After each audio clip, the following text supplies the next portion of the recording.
What's up? What's up? What's up, everybody? It's your boy G Waters. We're back with another episode of Soul the Streets. In this episode, we have a soulful brother on the show, and he's been killing the game, and we're going to talk all about it. Welcome to the show, Mr. LeVelle. Hey man, thank you for having me. Oh man, it's a blessing to have you here. I mean, to be called Soul the Streets, and then to have a voice such as yours to represent, you know what I'm saying? It's an honor. Hey man, it's a blessing, brother. I appreciate it. Congratulations on a new single. Love it. We love it here. Yeah, I mean, that was like when that song. Did you write that song?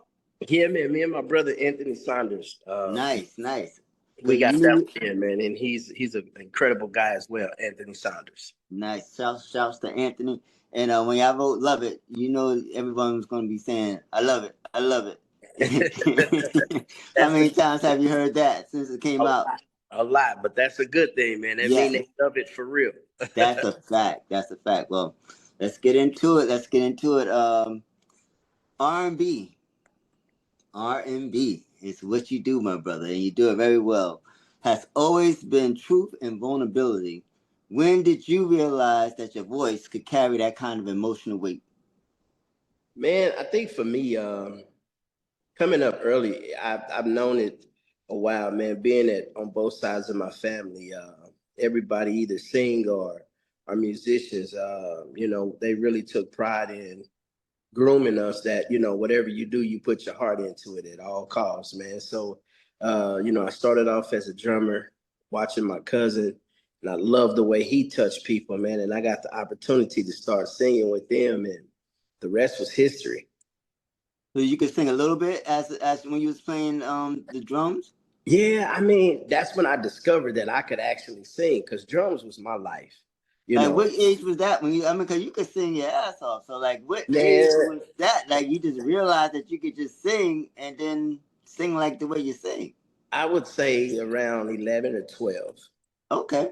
Yeah, 11 or 12. Like I said, because I mean, I can remember playing drums early as kindergarten. Like I didn't want to go outside for recess. They let me go to the music room and play with percussions and stuff like that. So that was just something that was my life, man. And so one day, one of my cousins couldn't make it to rehearsal, and they had me singing and playing drums at the same time, man. And the note that he sang was a high note, but it was Mm-hmm. a natural note for me at the time. They was like, man, you ought to pursue singing. You got a natural, nice voice. And man, just from there, I just was, going into development of learning how to sing and learning my voice, learning what I could do, what I couldn't do, man. And so Did you practice a little bit by yourself before all that the moment time, came? all the time, man. Okay, okay. So My you was mom ready for used that to, moment. You was ready for that moment. yeah, my mom used to say, "Go ahead and sing." My pops be like, "Man, if you don't stop making all that noise," but it's just, it was something that was in me, man. My mom pushed me a lot. Uh, Nice. Coming up, especially singing and drums and that stuff, she kind of broke my fear from that Okay. at an early age. Yeah, Dope, dope. All right. Well, growing up in Kansas City, what were the sounds, artists, or moments that shaped you into the artist you are today? man, it was waking up Sunday mornings, man, getting ready for church. But my mom used to play a lot of drill and verse. She used to play a lot of Mm. Gap Band. She used to play a lot of Frankie Beverly. She used to play a lot of Teddy P. Music was just going in my house. But the choices that she played was like they Yeah, all in the same realm of just that grit, that masculine soul. it was just like once she started, she was her own DJ. Okay. And before you knew it, man, it would switch over to gospel. So, we was getting both sides of everything, man. So it Who? was just crazy. So who were your influences coming up? Would those be your influences, or you had your own set? Man, definitely Drill Avert, definitely Charlie Wilson. Um, at that time, man, Luther Vandross was like amazing. Mm-hmm. Um, Al Green. Al Green was doing some crazy things, man, and he was one of those guys that he was definitely a big influence because of how he could transition from doing the love songs and then turn around and throw a gospel song, and then you just never like True. you can go with him at any flow. So it was those type of guys. Okay. Nice, nice. I love those people too. They're some great soul singers. All right, a lot of artists sing songs, but you live them. What's the most personal story that found its way into one of your records? I would say "Fell in Love," the song with me and Anthony Mm, Hamilton. that song is fire. Yeah, that song, man, it's everything that the song is, and that's who I am. That's my livelihood, man. And you know, been with my wife for we've been together 33 years, married 27. So it's like when I found her, man, that was my Mm. heaven on earth. Salute to the longness of Yeah. the relationship and Yeah, all man. that. Yeah, Yeah. man. Working with Anthony Hamilton had to have been a great experience. So, what did you learn from working with him? Man, Anthony is just somebody that I looked up to. He was that second generation of people that I looked up to. Anthony, your Tanks, uh, definitely Key Sweat. But Yeah, working with Anthony Hamilton, man, that guy's his spirit is so humble, uh, and he really loves what he do, and he's sincere. And so even before I had the opportunity to work with Anthony, we was able to do a couple shows together, man. And I just watched him because of how he just took to the stage and how he just poured everything he had in him out to the fans and okay. people. So working with him, man, it was definitely an experience. Uh, and he's just a great brother. Anthony is a really great brother, man. Yeah, I could tell that he's like. I mean, you could tell by his energy, like in the music and the way he conducts himself. I thought, Yeah. but yeah, he's a real one. He's a real one, definitely. He definitely deserved to be where he is, man. He's put in a lot of work, and I'm trying to follow them footsteps. So you on your way, brother. You on your way. Right. Well, you are part of a generation tasked with keeping authentic R&B alive. What's the responsibility that comes with carrying that torch? I think for me, man, it's just staying true to who you are. Having great people around you, man. My management team over at Porch Group. Like I said, my manager, just having that man and staying true to who you are and not allowing people to dictate to what your music is. And for me, my music is all about love, uplifting, supporting each other. Just trying to be a light that other men can see that we can be who we are and still do what we do, but make sure we take care of home. Definitely, we appreciate that. We need more role models within our music because Yeah. R&B has taken a shift for sure. But like Yeah. voices like yourself, and not just your voice, but just what you choose to sing about, is really Right. keeping that alive. So definitely salute to you. Thank you so much for doing that. You Yes, sir. feel me? All right. So when you hear people say R&B is dying, what's your response as someone actively touring, recording, and living this culture? Well, I think it's when they say that it pushes me more that people learn who LeVelle is. Mm, Because once you hear the music, and not just myself, man, you got a lot of other great people out there. Raheem Devon, your Jay mm-hmm. Browns, your Kevin Rosses, your Roll James. Those guys are staying true to what they love and real R&B music. And I mean, for me, it's a difference when I name off guys like that because we're standing for not just degrading our ladies and putting ourselves down as men. We're trying to uplift, you know, everybody. And so that I just feel like, we got to get out a little more, connect with the fans, connect with the people, let them know R&B is definitely not dead. If Definitely they not. if they don't know about it, then they can't, we can't come down on them too hard. We just got to get out here and work a little harder. True, true, true. Well, definitely ain't dead, and I appreciate you coming on Solar Streets and showing them how much alive it is. You feel Yes, sir. me? Yes, sir. So, how do you balance honoring the legends before you while carving out your own lane? Well, I think for me, man, a lot of people, I used to get a lot of slack because a lot of the younger artists would say, man, why are you working with the older people that kind of put you in the box? You too? And I'm like, man, let me tell you something. Working with the older people is where you want to be. That's where you learn. That to me, man, that's the best art of development you could ever get as an artist because, I asked the artist one day, I said, hey, man, just say you were getting 10 grand a show and the show had to be cut. Say they had you for 30 minutes. and the guy said, "Hey man, we need you to cut 15 minutes, but we still gonna give you 10 grand. Would you be cool with it?" And Mm. the artist said, "Heck yeah, man, 10 grand, 15 minutes. I'm gonna do my 1, 2 and get out the way." I was like, see, that's the difference between an older artist and a younger artist. The older artist don't care about the money. He care about pleasing the fans.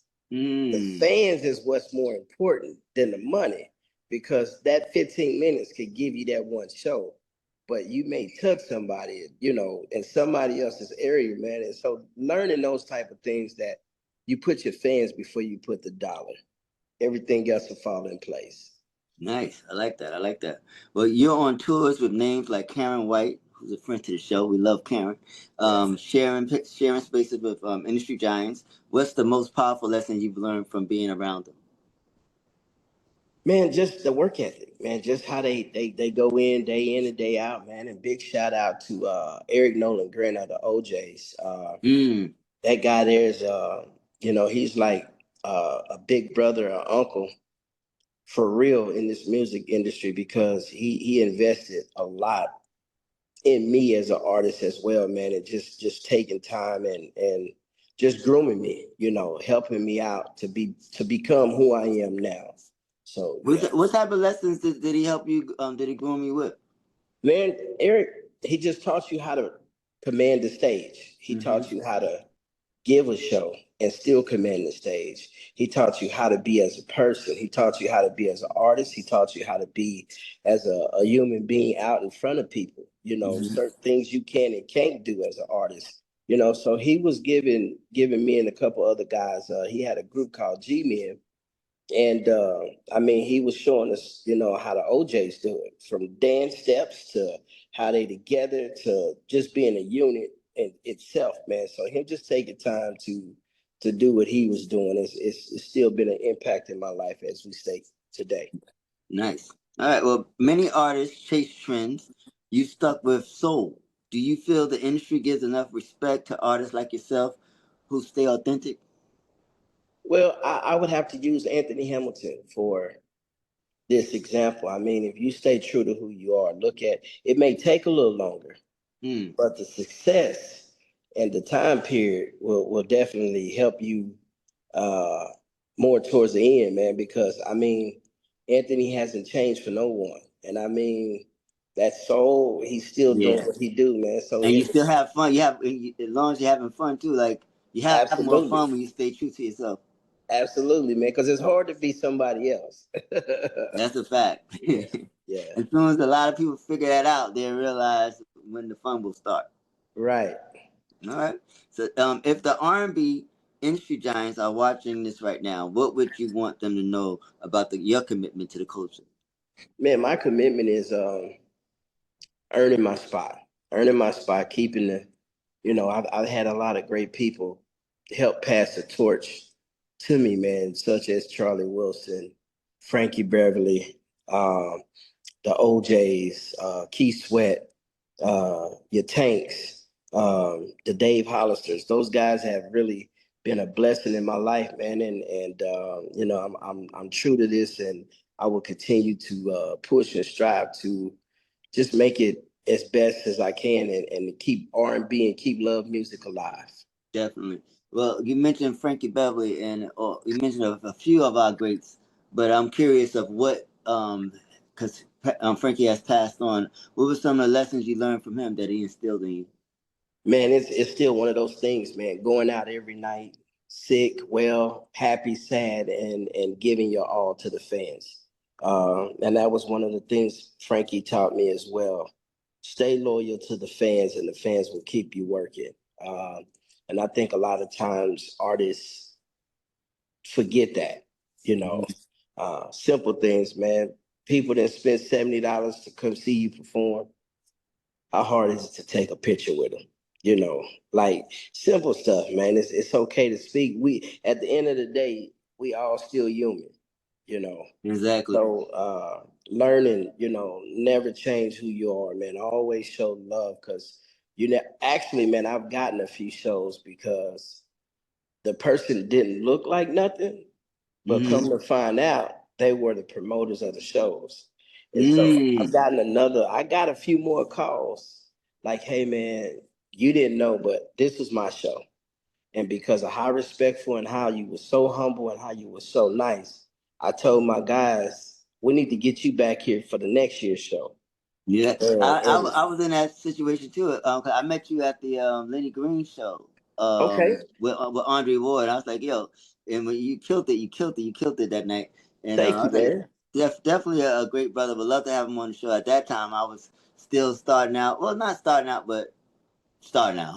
Yeah, Whatever. hey man, You we know what all I'm got to saying? start somewhere. Yeah. Yeah, So I yeah, was like, I'm gonna reach out to him one day and see if he come. So I just gave it some time, and yeah, that music kept on coming, kept on. I was yeah. like, now's the time. I gotta ask the brother now when he come on the show. So Yes, thank you sir. so much, man.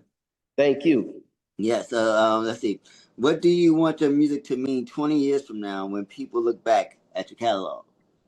Hey man, I want them to do. I want it to be just like we do now. Uh, it's a difference if you go play a Teddy P song in today's R&B. That music spoke something to you. You knew what they were saying.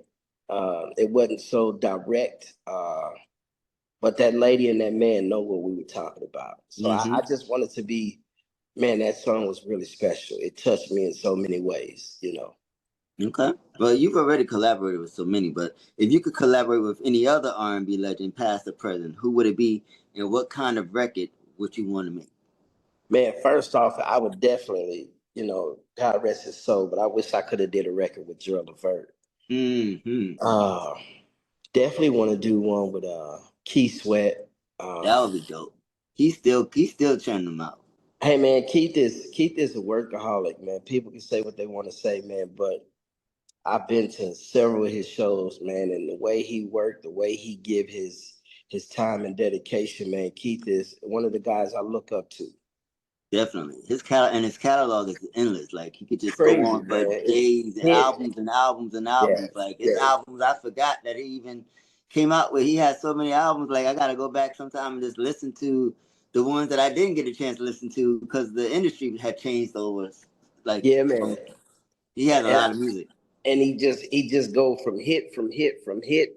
Then he Yes. go from the hits he did himself to the hits he didn't wrote for others. So Oh it's my God. it's just an incredible experience. True. All right, let's see. This is my last one for you. You've got fans who say your music brought back feelings they thought were gone. How do you plan to expand that legacy to the next generation? Hey man, just keep giving it to him. Keep being real. Keep being authentic.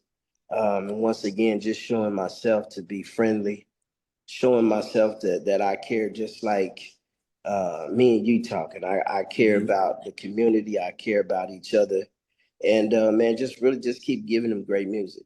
You know, Yeah, giving them that's great what you're music. gonna do. That's Yeah, exactly what you're gonna do. I've experienced this brother live, and he's definitely someone that you don't want to miss. If you see his name on the bill, check him out because he's gonna give you exactly what he's gonna give you, and you're gonna love man. it. How can I the people appreciate find you it. on social media? Man, everything Lavelle BKC. That's LeVelle BKC. Instagram, Facebook, Twitter. You can find me. It was one thing I want to ask you too before we leave. Um, when I listen to your voice, I hear some Joe in there as well. Like, was he an influence? Yeah, Joe is Not so much an influence, though, 'cause y'all probably grew up listening to the same people. But I think, man, it's crazy you said that. I've gotten that a few times. One of my songs, they was like, man, is this Joe? Uh, and so I think, man, coming up, Joe was one of the guys that tell you what kind of man, I treated woman so cold. yeah, Hey man, treated like she nothing when she's worth more than gold. So that was one of the songs, man, that I definitely did a lot, okay. at the early age. So I guess maybe the tone of learning his song kind of stayed with me a little bit. But yeah, Joe was definitely one of my influences as well. Because I hear the I hear the similarities. If Yeah, if he wasn't, I mean, cause y'all probably grew up singing the same songs and you probably. know, the same artists and stuff. So it's a natural thing. But I Yep. wonder if most times when I talk to people, if they sound similar like that person is named. So I was wondering. if that was one. But I could see why it wouldn't be. But it is, you know what I mean, because y'all the same age bracket, and y'all both listen to the same soul singers. That's it, man. You know what I mean? God has been blessing these R&B vocalists with some great pipes. So we Absolutely. appreciate y'all, man. Thank you so much, LeVelle, for being on Soul the Streets. This is an honor. Thank you for having me, my brother. And until next time, stay blessed, and we're gonna keep the soul alive in these streets. Yes, sir. Peace. You as well, brother. Peace. Okay, peace. All right.